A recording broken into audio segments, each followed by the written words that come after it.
శ్రీ గురుభ్యో నమః. సరస్వతి స్వరూపమైన సభకి నమస్కారం. ఆడపిల్లల్ని 4 గోడల మధ్య బంధించే ఈ సమాజంలో ఆడపిల్లంటే అబల కాదు సబల అని నిరూపించడానికి విద్య ఉంటే ఎక్కడైనా ఎలాంటి ఆత్మస్థైర్యంతోనైనా వాళ్ళు ముందుకెళ్ళగలరని నన్ను ప్రోత్సహించిన మా తండ్రి అయిన రామ్మూర్తి గారికి, ఆడపిల్లలు పనికే పుట్టడానికి అని ఆలోచించే ఈ సమాజంలో పుట్టిన నుండి చచ్చిన వరకు పనితో పనేముంది, ఆడపిల్ల ఎక్కడైనా ఎలాగైనా చదువుకుంటే సమర్థవంతంగా ఇంటిని నడిపించగలదు అని ఆత్మస్థైర్యాన్ని నింపిన నా తల్లి సావిత్రి గారికి పాదాభివందనాలు సమర్పించుకుంటూ, ఈరోజు ఈ రామకృష్ణ స్కూల్ వాసుదేవ్ గారి పత్నిగా ఈరోజు దినదినాభివృద్ధి చెందించడానికి నాకు ఆయనతో వివాహం అయిన తర్వాత ఈ గురువులను సన్మార్గంలో నడిపిస్తూ అందరూ కూడా ఏకదాటిగా ఉంటూ ఈ సంస్థని దశ దిశలా వ్యాపింపచేయడానికి విద్యాబుద్ధులు నేర్పించిన మా గురువులందరికీ పాదాభివందనాలు సమర్పిస్తూ, నా ఈ కుటుంబంకి, ఈ శ్రీరామకృష్ణ కుటుంబానికి ఈ రోజు నుండి 2001 నుండి ఈ రోజు వరకు వారి యొక్క శ్రమని సమర్పిస్తూ అంకిత భావంతో పనిచేసిన ప్రతి గురువులకి కూడా సర్వేపల్లి రాధాకృష్ణన్ గారి జయంతి సందర్భంగా గురు పూజోత్సవ శుభాకాంక్షలు తెలియజేసుకుంటున్నాను. మాకి సన్మాన కార్యక్రమాన్ని ఏర్పాటు చేసిన మా చిన్నారులందరికీ నర్సరీ నుండి 10th వరకు ప్రతి విద్యార్థులకు పేరు పేరిన మా శ్రీరామకృష్ణ అధ్యాపక బృందం తరపున, గురు బృందం తరపున ప్రతి ఒక్కరికి కూడా పేరు పేరిన శుభాభినందనలు తెలియజేసుకుంటూ ఈ కార్యక్రమాన్ని ప్రారంభిస్తున్నాం. జనరల్గా అంటే పిల్లలకి గురువు అంటే చాలా ప్రేమ, అభిమానం ఉంటాయి. దీన్ని నిరూపించడానికి మన రాష్ట్రపతి శంకర్ దయాళ్ శర్మ గారు 1994లో రాష్ట్రానికి వెళ్ళారంట. ఎక్కడికి? ఒమన్ దేశానికి వెళ్ళారు. ఒమన్ దేశంలో మస్కట్ అనే దేశానికి వెళ్ళినప్పుడు జనరల్గా ఏ రాజు కూడా ఎవరైనా రాష్ట్రపతి వెళ్ళారంటే వాళ్ళ ప్రోటోకాల్ ప్రకారం వాళ్ళు ఎప్పుడు కూడా ఎయిర్పోర్ట్కి వెళ్ళడం అనేది జరగదు. కానీ ఆ ఒమన్ దేశపు రాజు అనే ఆయన డైరెక్ట్గా విమానాశ్రయం కారు మీద వెళ్ళారు. ఆయన్ని ఒక డ్రైవర్ తీసుకుంటూ వెళ్ళారట. ఆయన విమానం దిగుతున్నప్పుడు ఈయన ఎదురుగా వెళ్ళి ఆ డ్రైవర్కి చెప్పారు, వెనక వేరే కారు ఉంది కదా, మీరు ఆ కారులో వెళ్ళిపోండి, నేను కారుని తీసుకొస్తాను అని చెప్పి ఈ శంకర్ దయాళ్ శర్మ గారిని సాదరంగా ఆహ్వానిస్తూ తన పక్క సీట్లో కూర్చోబెట్టుకుంటూ ఆయన డ్రైవ్ చేసుకుంటూ వెళ్ళారు ఈ ఒమన్ దేశపు రాజు. అయితే మీడియా వాళ్ళు వచ్చి జనరల్గా అడుగుతుంటారు కదా, జనరల్గా రాజులు కదా మీరు ఎందుకు వస్తున్నారు, ఏంటి కదా అంటే, ఆయన నాకు విద్యాబుద్ధులు నేర్పించిన మా గురువు గారు.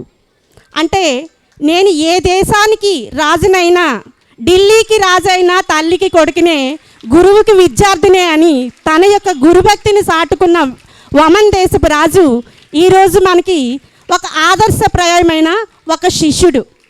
అలాంటి శిష్యుల్లో మీరు ఉండాలని నా ఆకాంక్ష.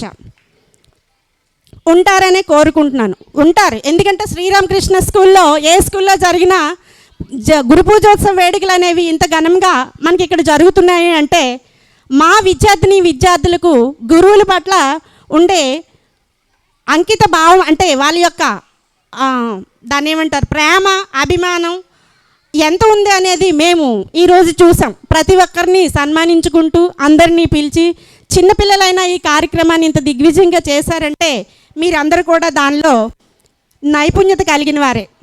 మన స్వాతంత్ర సమరోత్సవం సందర్భంలో మనకి బాలగంగాధర్ తిలక్ గారు one of the freedom fighter. ఆయన ఏమన్నారు, స్వాతంత్రం నా జన్మ హక్కు. ఆ టైంలో ఆయన కూడా ఒక టీచరే. అయితే స్వాతంత్రం ఇలా ఫ్రీడమ్ ఫైటింగ్ జరుగుతూ ఉంది. జరిగిన తర్వాత మీడియా వాళ్ళు వచ్చి మీరు ఇంత అంటే యాక్టివ్గా పార్టిసిపేట్ చేస్తున్నారు కదా, మరి ఈ యాక్టివ్ పార్టిసిపేట్ అయిన తర్వాత, ఫ్రీడమ్ వచ్చిన తర్వాత మీరు రాష్ట్రపతిగా ఉంటారా, ఉపరాష్ట్రపతిగా ఉంటారా, ప్రధానమంత్రిగా ఉంటారా, రక్షక మంత్రిగా ఉంటారా అని రకరకాల క్వశ్చన్లతో అంటున్నారు అన్నమాట. ఆయన ఏం సమాధానం ఇచ్చుంటారు?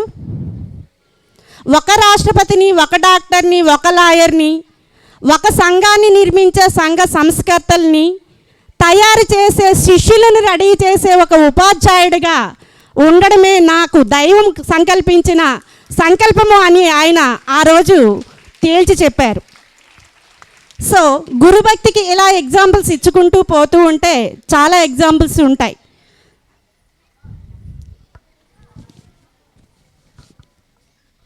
సాక్రటీస్ దగ్గరికి ఒక శిష్యుడు వెళ్ళారట. శిష్యుడు వెళ్ళి, గురువుగారు నాకు విద్యాభ్యాసాన్ని నేర్పించండి, నాకు ఏదైనా పాఠాన్ని చెప్పండి అని చెప్పి. అయితే సాక్రటీస్ గారంట తిన్నగా సముద్రానికి తీసుకెళ్ళారట. సముద్రానికి తీసుకెళ్ళి ఆయన్ని నీటిలో అలా ముంచేశారట.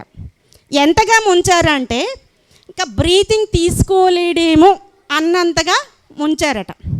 ముంచినప్పటికీ ఈయన ఎంత ఫోర్స్తో ముంచుతున్నారో ఆ అబ్బాయి అంతే ఫోర్స్గా పైకి లేచాడట. దానికి గల కారణం ఏంటంటారు? ఆ శిష్యుల్లో దృఢ సంకల్పం, నేను బ్రతకాలి, ఏదో సాధించాలి, ఏదో సాధించాలి అన్న తపన విద్యార్థిలో ఏ రోజైతే ఉంటుందో ఎలాంటి అవరోధాలకు కూడా వాళ్ళు భయపడకుండా ముందుకు సాగగలరు అనడానికి ఒక విద్యార్థి యొక్క ఒక చిన్న ఎగ్జాంపుల్ మాత్రమే.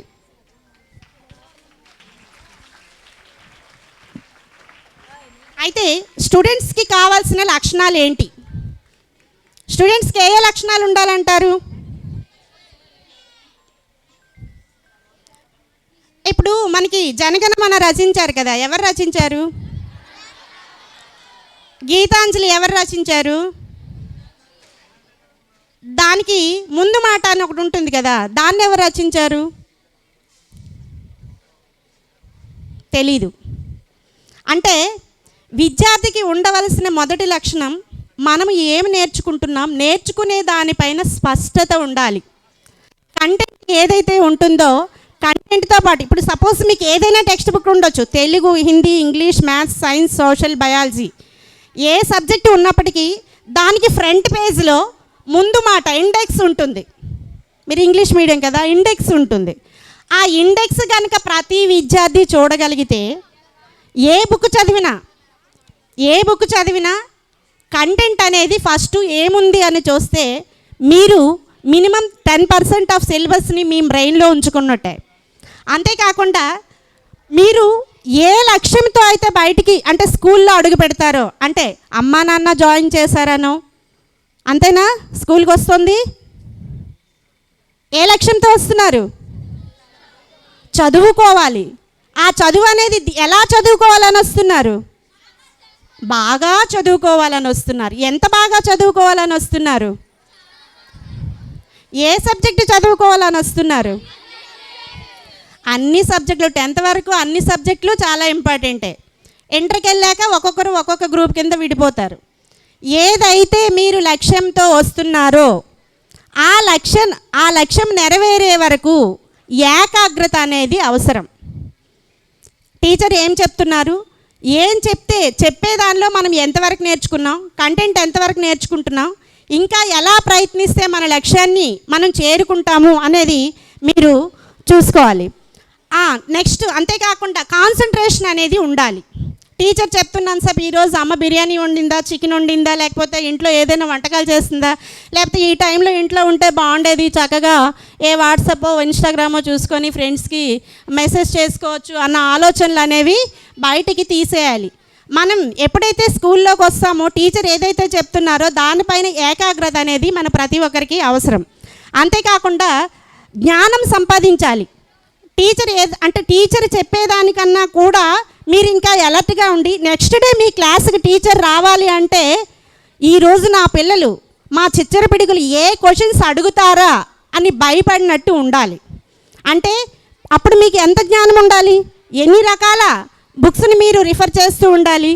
ఒక సబ్జెక్టు కాన్సెప్ట్ నేర్చుకుంటున్నప్పుడు రకరకాల బుక్స్ యొక్క పరిజ్ఞానాన్ని మీరు సంపాదించుకొని ఇన్ కేస్ మీకు ఆ బుక్స్లో మీకు కావాల్సిన ఆన్సర్ కనుక దొరకకపోతే మీ గురువుల దగ్గర నుండి వారి యొక్క పరిజ్ఞానం ద్వారా మీ యొక్క నాలెడ్జ్ని ఇంప్రూవ్ చేసుకోగలగాలి. మరి అందరూ రెడీయేనా?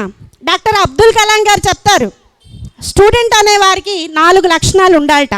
ఫస్ట్ లక్షణం ఏంటట? తల్లిదండ్రులని గౌరవించాలట. ఎంతమంది గౌరవిస్తున్నారు ఇందులో? అబ్బా, అదేరా గ్రేట్నెస్ ఆఫ్ రామకృష్ణ అంటే ఇదే. కానీ ఒక్కొక్కసారి పేరెంట్ వచ్చి చెప్తుంటారు, మేడం మా పిల్లలు ఇంటి దగ్గర డాష్ని చూస్తున్నారు. అబ్బా, ఆన్సర్ కూడా ఎంత చక్కగా చెప్పారు. ఎందుకంటే వీళ్ళ ఉండే నిజాయితీ అనేది నాకు చాలా ఇంప్రెస్డ్ అనమాట. తల్లిదండ్రులు చెప్పే ప్రతి లక్షణాన్ని ప్రతి ఒక్క విద్యార్థి, వాళ్ళు చెప్పే అంటే సూచనల్ని ప్రతి ఒక్క విద్యార్థి కూడా గౌరవించాలి, తల్లిదండ్రులను గౌరవించాలి. నెక్స్ట్ గౌరవించాల్సింది ఎవరిని? టీచర్స్ని గౌరవించాలి. ఎప్పుడు? టీచర్స్ డే రోజా? టీచర్స్ డే రోజేనా? కాదా? ప్రతిరోజు గౌరవించాలి, ప్రతిరోజు గౌరవించాలి. ఆయన చెప్పే రెండో లక్షణం అంటే విద్యార్థికి ఉండాల్సిన రెండో లక్షణం ఏమని చెప్పారంటే, విద్యార్థి అనేవారు ప్రతిరోజు కూడా గురువుని దైవంగా భావిస్తూ గురువుల యొక్క సూచనల్ని అనుసరిస్తూ తన యొక్క జీవిత లక్ష్యంలో ముందుకు చేరాలని ఆయన కోరిక. ఆయన శిష్యులకు ఉండాల్సిన మూడో లక్షణం ఏమని చెప్పారు? ఏమని చెప్పారు? మంచి ఫ్రెండ్షిప్ చేసుకోవాలి. నువ్వు ఎలాంటి వాడువో నీ స్నేహితుడిని చూస్తే తెలుస్తుంది. నువ్వు ఎలాంటి వాడువో నీ స్నేహితుడిని చూస్తే తెలుస్తుంది. మనము చేసే స్నేహం అనేది మంచి స్నేహం అయి ఉండాలి, మంచి వాళ్ళతో స్నేహం కలిగి ఉండాలి. మంచి స్నేహం ఎప్పుడైతే ఉంటుందో, అక్కడ ఫోన్ తీసేయండి అమ్మా. మంచి స్నేహితుల్ని కలిగి ఉండడం వల్ల మనం ఏ లక్ష్యంతో అయితే స్కూల్కి వస్తామో ఆ లక్ష్యం ఆటోమేటిక్గా నెరవేరుతుంది. నెక్స్ట్ అంతేకాకుండా 4వ లక్షణం ఒకటి ఏర్పరచుకోమన్నారు. ఏమన్నారు? పుస్తక పఠనం. పుస్తక పఠనం అనేది చాలా ఇంపార్టెంట్. ఈ పుస్తక పఠనం అనేది ప్రతి విద్యార్థి కూడా చిన్నప్పటి నుండే అలవాటు పరుచుకోవాలి. మన సమాజంలో మనం ఈరోజు ఇంత హ్యాపీగా ఉన్నామంటే ఎంతమంది వ్యక్తులు ఎన్నో సమాజానికి చేశారు, ఆ చేసిన వాళ్ళ యొక్క ఘనకార్యాలు ఏంటి? ఇప్పుడు మహాత్మా గాంధీ ఉన్నారు, ఆయన మన సొసైటీకి చేసిందేంటి? బిఆర్ అంబేద్కర్ గారు ఉన్నారు, ఆయన మన సొసైటీకి చేసిందేంటి? సోక్రటీస్ ఉన్నారు, ఆయన మనకిచ్చిన సందేశం ఏంటి? అబ్దుల్ కలాం గారు ఉన్నారు, ఆయన మన పిల్లల కోసం ప్రతిరోజు కూడా ఆయన టీచింగ్లో ఉంటూ ఆయన రాష్ట్రపతి అయ్యే స్టేజ్లో కూడా ప్రతి స్కూల్ని ఆయన వెళ్ళి పాఠాలు చెప్తూ ఉండేవారు. అంటే చాలామంది గొప్ప గొప్ప వ్యక్తులు వారి యొక్క జీవితంలో ఎన్ని సాధించారు అనే బుక్స్ చాలా ఉన్నాయి. పుస్తక పఠనం అనేది చాలా ఇంపార్టెంట్ అని చెప్పి డాక్టర్ అబ్దుల్ కలాం గారు చెప్పారు. ఈ పుస్తక పఠనం పరిజ్ఞానంలో నెంబర్ 1గా ఉండేదైతే డాక్టర్ బిఆర్ అంబేద్కర్ గారు. డాక్టర్ బిఆర్ అంబేద్కర్ గారు 2వ ప్రపంచ యుద్ధంలో ఆయన లండన్లో చదువుతున్నప్పుడు అంటే స్టీమర్ మీద వస్తున్నారట. ఆ స్టీమర్ యాక్సిడెంట్ అయ్యి మునిగిపోయిందంట. అంటే ఒక స్టీమర్లో బుక్స్ని పంపించారంట, రెండో స్టీమర్లో ఆయన వస్తున్నారట. సో ఆయన వచ్చినప్పుడు ఆ పడవ మునిగిపోయిందని తెలిసిన వెంటనే కుటుంబ సభ్యులంతా బాధపడుతున్నారట. కానీ ఆయన బాధపడిన తర్వాత అందులో మునిగిపోయింది ఫస్ట్ స్టీమర్, కానీ ఆయన రెండో స్టీమర్లో వస్తున్నారు. కానీ ఆయన గమ్యాన్ని చేరిన తర్వాత ఆయన బాధపడింది ఎవరి కోసం బాధపడ్డారు? ఆయన ఏదైతే పరిజ్ఞానం సంపాదించుకున్నారో ఆ బుక్స్ అన్నీ నీటిలో మునిగిపోయినందుకు ఆయన చాలా బాధపడ్డారు. ఆయన పుస్తక పఠనం వల్ల ఎంత జ్ఞానాన్ని సంపాదించడం వల్ల ఆ రోజు మనకి రాజ్యాంగాన్ని రాయగలిగారు. సో ఆ నాలెడ్జ్ని ఇవ్వగలిగిన ఏకైక వ్యక్తి డాక్టర్ బిఆర్ అంబేద్కర్ గారిని ఈరోజు మనం స్మరించుకోవటంలో తప్పులేదని నేను అనుకుంటున్నాను. నెక్స్ట్ స్టూడెంట్కి ఉండాల్సింది టెన్షన్ ఫ్రీగా ఉండాలి. మీరు చదువుతున్నారు, కష్టపడుతున్నారు, ఎగ్జామ్ టైంకి వచ్చేసరికి టెన్షన్ పడుతున్నారు. దేనికి టెన్షన్ లేకుండా ఏ రోజైతే మనం క్లాస్లో ఏకాగ్రతతో వింటామో, కాన్సన్ట్రేషన్ అటెండ్ చేస్తామో, పుస్తకాలను ఏ రోజు ఆ రోజు చదువుతామో, టీచర్స్ మనకి ఏవైనా డౌట్స్ ఉంటే మనం క్లారిఫై చేసుకుంటాము, ఇంకా టెన్షన్ పడాల్సిన పని ఏముంటుంది? సో టెన్షన్ ఫ్రీగా ఉండాల్సిన లక్షణం మనలో ఉండాలని ప్రతి ఒక్కరిని ఆశిస్తున్నాను. మనం ఈరోజు ఒక విద్యార్థిగా ఉండాలంటే మన ఆనందం వల్ల మన సమాజానికి ఉపయోగపడే పనులు ఉండాలి తప్ప మన వల్ల వేరే వాళ్ళు బాధపడేట్టుగా ఉండకుండా ప్రతి ఒక్క విద్యార్థిని ప్రవర్తించాలని మనస్ఫూర్తిగా కోరుకుంటున్నాను. ఇప్పుడు ఏదైనా ఒక టాస్క్ ఇచ్చారనుకోండి, మీ పేరెంట్స్ కానీ టీచర్స్ కానీ, టాస్క్ ఇచ్చిన వెంటనే మీరు ఏమనుకుంటారు? ఇప్పుడు ఏదైనా ఒక టాస్క్ ఇచ్చినప్పుడు ఇప్పుడు సపోజ్ టీచర్స్ డే సెలబ్రేట్ చేస్తామని మీరు అడిగారు, ఇది ఒక టాస్క్ అనుకోండి. ఇది సక్సెస్ఫుల్గా చేయడానికి మీరు ఎన్ని రకాలుగా శ్రమించారు, ఎన్ని రకాలుగా ఆలోచించారు. అలాగే జీవితంలో ఏదైనా ఒక సమస్య రావచ్చు. అలాంటి సమస్యలు వచ్చినప్పుడు పరిష్కరించే గుణం అనేది ప్రతి విద్యార్థిలో ఉండాలి. దీనికి ఒక ఎగ్జాంపుల్గా మైకేల్ జోర్డాన్ అనే వ్యక్తి, అతను వాళ్ళ నాన్నగారంట ఒక టీ షర్ట్ని కొన్నారట. యాక్చువల్గా దాని కాస్ట్ $1. ఆయన ఏమన్నారట, ఆ అబ్బాయికి అంట, నాన్న ఇది నువ్వు అమ్మి $2కి అమ్మి తీసుకురా అని చెప్పారట. అయితే నాన్నగారు చెప్పారంటే ఇందులో ఏదో ఉంటుంది, దీన్ని నేను ఎలా $2కి ఎలా నేను అమ్మాలి అని చెప్పి మార్కెట్లోకి వెళ్ళారట. ఆయనకు ఒక బెస్ట్ ఫ్రెండ్ ఉన్నారట.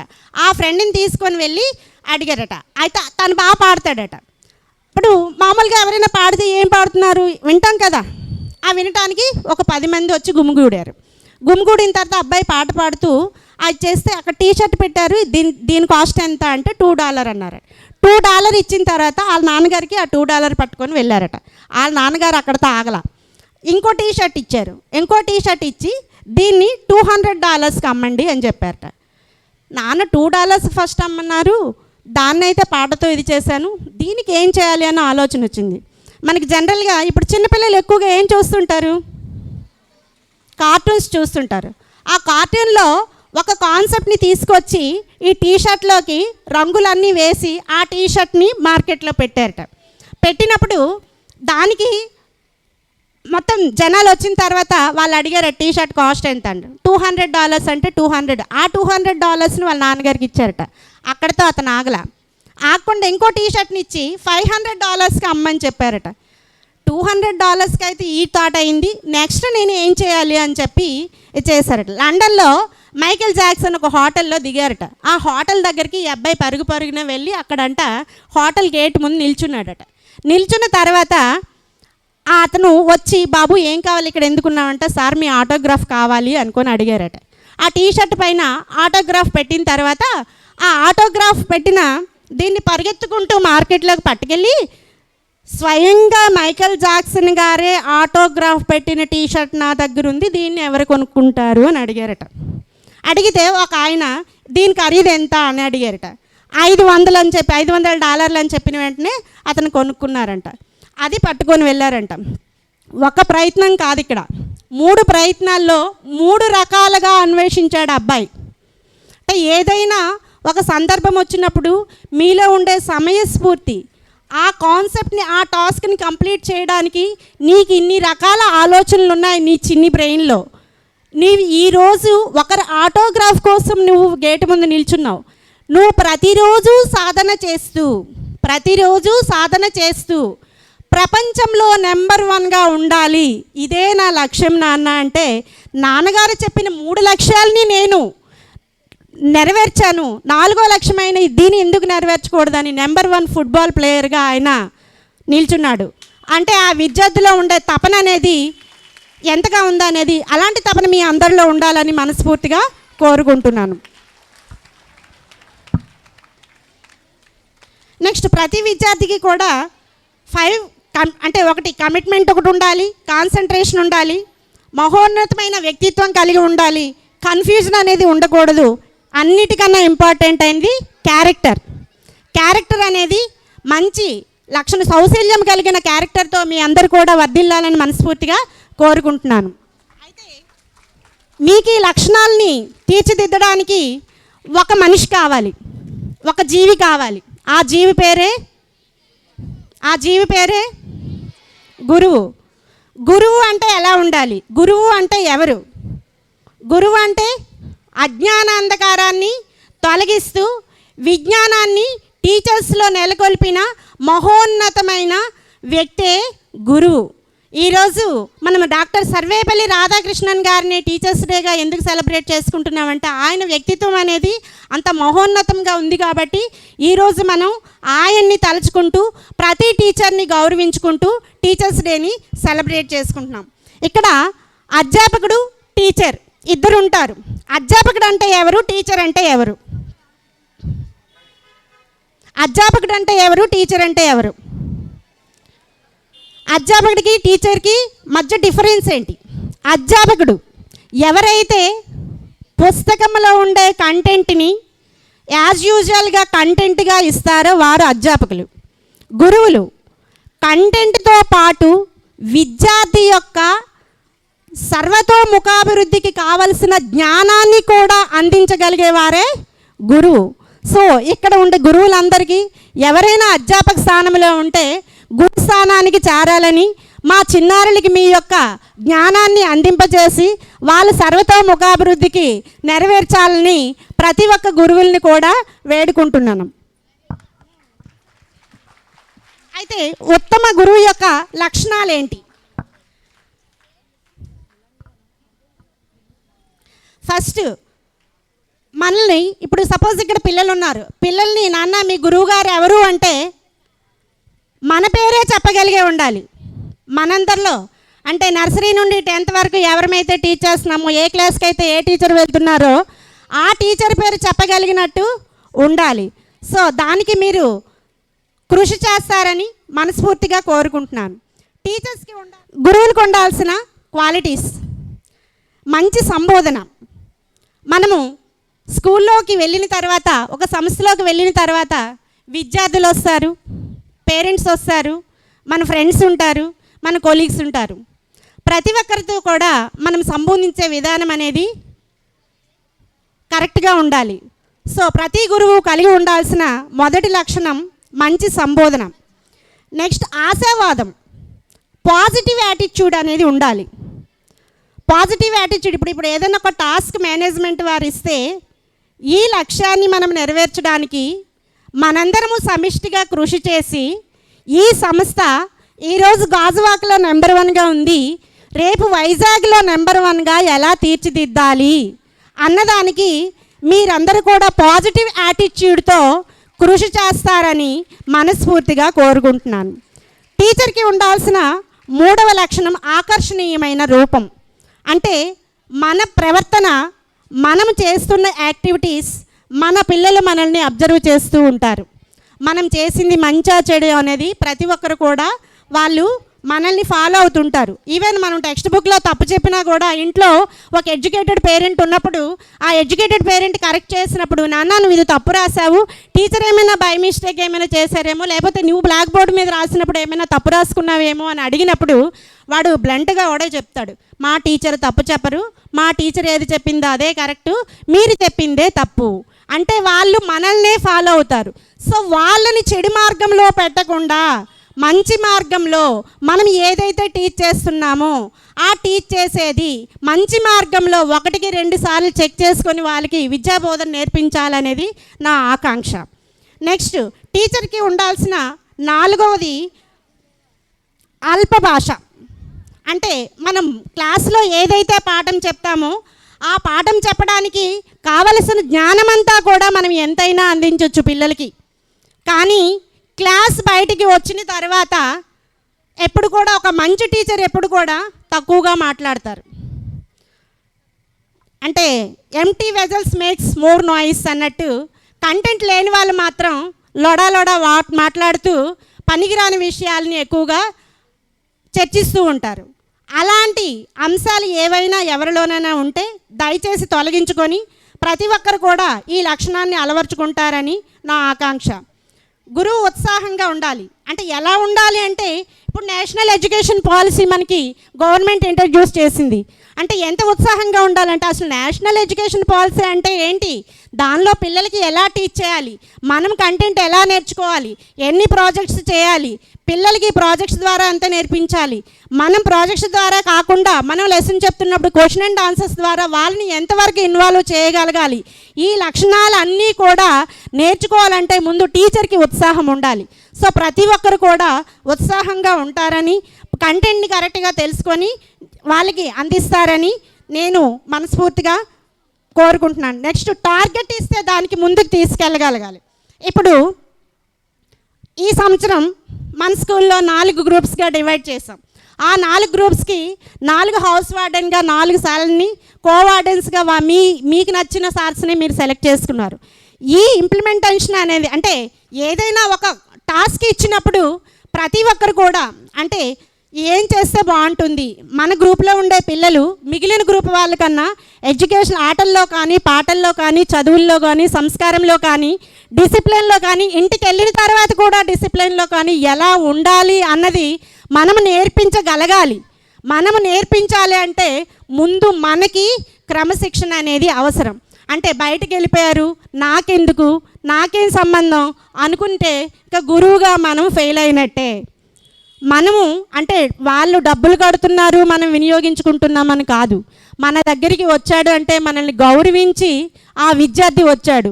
ఆ విద్యార్థి తెలుసో తెలియకో తప్పులు చేస్తారు, ఆ తప్పుల్ని సరిదిద్దడానికి మనం అన్ని రకాలుగా కూడా మనం వాళ్ళని పరీక్షిస్తూ వాళ్ళని పరిరక్షిస్తూ మనం ముందుకు వెళ్ళాలి. అంతే తప్ప స్కూల్ అయిపోయిన తర్వాత నాకేంటి సంబంధం అన్న ఫీలింగ్ దయచేసి ఎవరిలోనన్నా ఉంటే దయచేసి అలాంటి ఆలోచనని పక్కన పెట్టి మన రామకృష్ణ స్కూల్ని ముందుకు నడిపిస్తారని ప్రతి టీచర్ని కూడా వేరుకుంటున్నాను.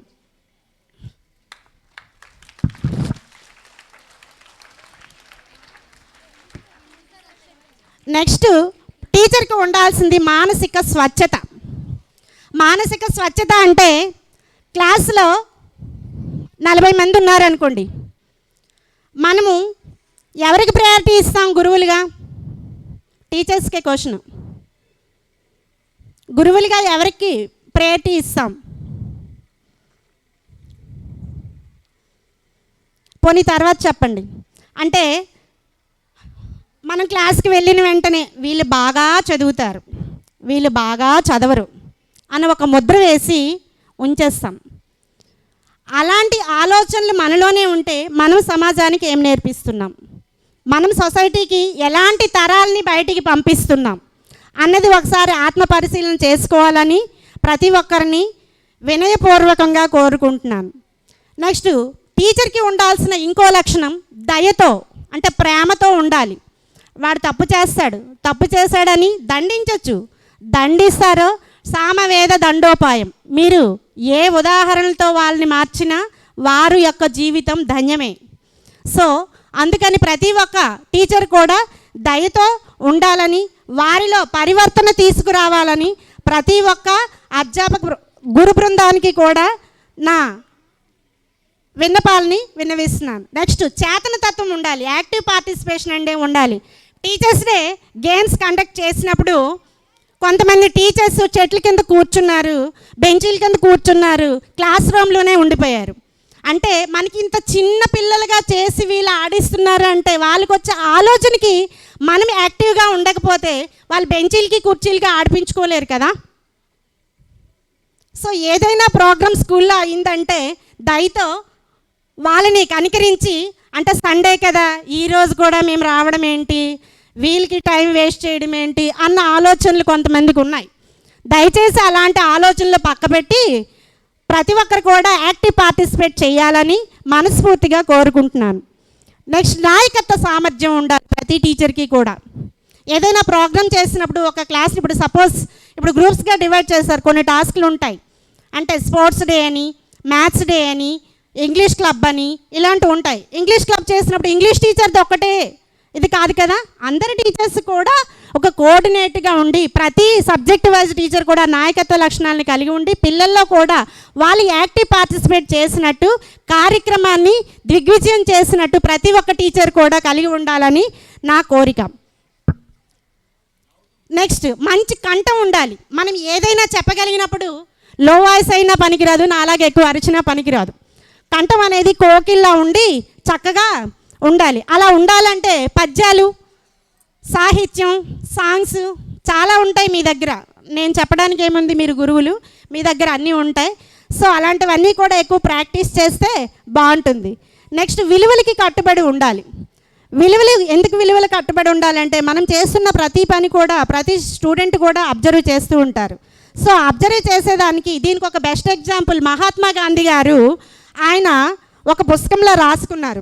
స్టోరీ ఆఫ్ మై ట్రూత్లో అతను 4th క్లాస్, ఆ 4th క్లాస్ చెప్తున్నప్పుడు అతని టీచర్ అంట కొన్ని వర్డ్స్ డిక్టేషన్ ఇచ్చారట.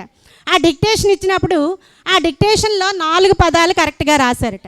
5వ పదం కరెక్ట్గా రాయలేదు. కెటిల్ అనే పదానికి అతను కరెక్ట్గా రాయలేదట.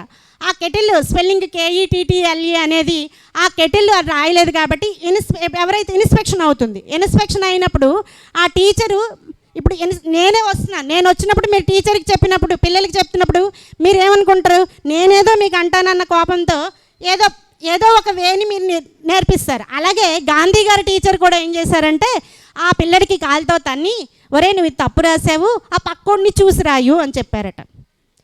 ఒక గురువుగారు నన్ను సత్ప్రవర్తనతో తీర్చిదిద్దాల్సిన ఒక గురువుగారు నన్ను చూసి రాయమని ప్రోత్సహిస్తున్నారు. ఒక తప్పుడు కార్యక్రమానికి ప్రోత్సహించడం. ఈ జనరేషన్స్ అనేవి ఒక మంచి సమాజాన్ని నిర్మించాలంటే అది కేవలం టీచర్ వల్లే కదా అవుతుంది. ఆ టీచరే గాడి తప్పితే విద్యా వ్యవస్థ ఏమవుతుంది, విద్యార్థుల భవిష్యత్తు ఏమవుతుంది, భావితరాలు ఎలాంటి సమాజాన్ని మనం నిర్మిస్తున్నాం అని బాధతో ఆయన రాసుకున్నారట. సో అలాంటి తప్పిదాలు ఏ టీచర్ కూడా చేయకుండా జాగ్రత్తగా వారిని మంచి సత్ప్రవర్తనతో తీసుకువెళ్తారని నా ఆశాభావం. భావ వ్యక్తీకరణ. పిల్లలతో మనం ఏదైతే కంటెంట్ చెప్పగలుగుతున్నామో, అంటే సపోజ్ ఇప్పుడు ఫోటోసింథసిస్ ఉంది అంటే నా ఎగ్జాంపుల్, నా సబ్జెక్ట్ వరకు నేను చెప్తా. Photosynthesis is a process. It is prepared plants by utilizing carbon dioxide, air, water చెప్పేయచ్చు. సో మనం ఏదైతే కంటెంట్ అంటిస్తున్నామో దానిలో కంటెంట్ అనేది చాలా స్పష్టంగా పిల్లలకి అందించగలగాలి అంటే ప్రతి టీచర్ కూడా, నర్సరీకి వెళ్ళే టీచర్ నర్సరీని టీచ్ చేయాలి అంటే బుక్స్ నర్సరీలో A for Apple B for ball కాకుండా 5వ తరగతి వరకు ఏదైతే జ్ఞానం ఉందో ఆ జ్ఞానం మీ బ్రెయిన్లో ఉండగలిగితే మీరు నర్సరీని టీచ్ చేయగలరు. 10th క్లాస్ టీచ్ చేయడానికి వెళ్ళే టీచర్స్ ఎవరైతే ఉన్నారో ఆ టీచర్స్ మీ సబ్జెక్ట్ కంటెంట్ బుక్లోని మాత్రమే కాకుండా PG వరకు ఉండే బుక్స్ని ప్రతి ఒక్కరూ ప్రిపేర్ అయ్యి పిల్లలకి కంటెంట్ని ఇవ్వండి. సో పుస్తక పఠనం అనేది ప్రతి ఒక్కరికి అవసరం. పుస్తక పఠనాన్ని మనం ఎంత ఎక్కువగా చేయటం వల్ల మనలో జ్ఞానం అనేది అంత ఎక్కువగా మనం సంపాదించుకుంటాం. ఎప్పుడైతే మనం జ్ఞాన సముపార్జన చేస్తామో మన దగ్గర నేర్చుకున్న విద్యార్థులకి మనం అంత జ్ఞానాన్ని అందించి వాళ్ళని ఒక మహోన్నతమైన వ్యక్తులుగా తయారు చేయటానికి మన సహాయ సహకారాలు అనేవి అవసరం అవుతాయి. సో వారిని సత్ప్రవర్తనతో మంచి జ్ఞానంతో ఉండాలంటే ప్రతి ఒక్కరు కూడా భావ వ్యక్తీకరణ, పుస్తక పఠనం అనేది అవసరమని మనస్ఫూర్తిగా కోరుకుంటూ ప్రతి ఒక్క టీచర్ కూడా వారికి ఆ జ్ఞానాన్ని అందించాలని కోరుకుంటున్నాను. నెక్స్ట్ మన స్కూల్ ఎలా ఉండాలనుకుంటున్నారు టీచర్స్? ఉదయం పిల్లలు చాలా ఏడుపుతో వచ్చి ఎప్పుడు బెల్ అవుతుందా, ఎప్పుడు పారిపోదామా అన్నట్టు ఉండాలనుకుంటున్నారా? నిమిషం లేట్ అయితే ఏ పిల్లలు అంటే ఏ టీచర్ ఏం చెప్తారో మిస్ అయిపోతామని పరుగున రావాలి, అప్పుడే బెల్ అయిపోయిందా, ఇంటికి వెళ్ళిపోవాలా అన్నట్టుగా అనుకుంటున్నారా? టీచర్స్కే ఈ క్వశ్చన్.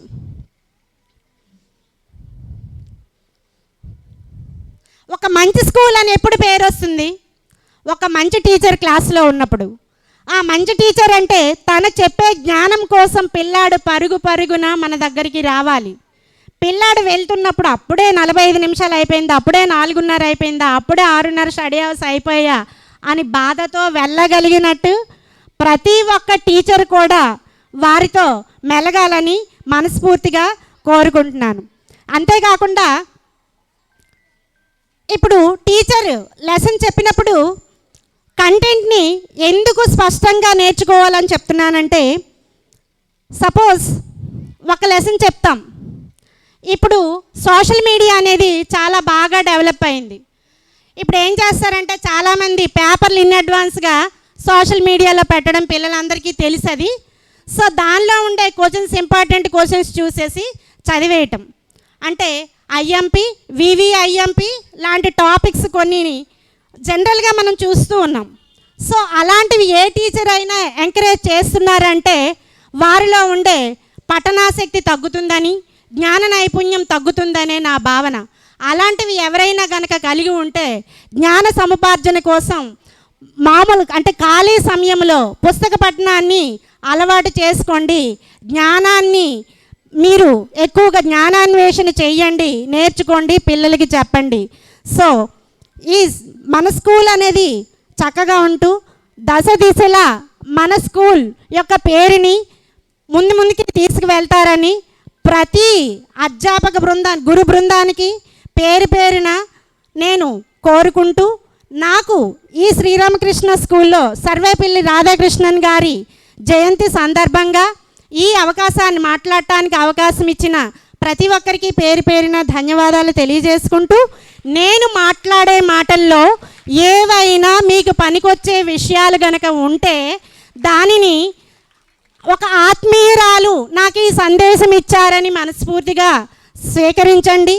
నేను మాట్లాడే మాటల్లో ఏమైనా మీకు బాధ అనిపిస్తే, తప్పు అనిపిస్తే నా సోదరే కదా, మా మేడమే కదా, మా అక్కే కదా, మా టీచరే కదా, నా స్నేహితురాలే కదా అని మనస్ఫూర్తిగా మన్నిస్తారని కోరుకుంటూ, నాకు ఈ సదావకాశం ఇచ్చిన ప్రతి ఒక్కరికి పేరున ధన్యవాదాలు తెలియజేసుకుంటూ, ఇంకోసారి ఈ సర్వేపల్లి రాధాకృష్ణన్ గారి జయంతి సందర్భంగా హ్యాపీ టీచర్స్ డే తెలియజేసుకుంటూ, మన స్కూల్ని ముందుకు నడిపించడానికి ప్రతి ఒక్కరు కూడా సాయశక్తుల ప్రతి ఒక్కరు కృషి చేస్తారని, ప్రతి విద్యార్థి గురువుల యొక్క విన్నపాలని, వారు చెప్పే సందేశాలని ప్రతి ఒక్కరూ తూచా తప్పకుండా పాటిస్తారని కోరుకుంటూ ఇంతటితో ముగిస్తూ ఉన్నాను. Thank you.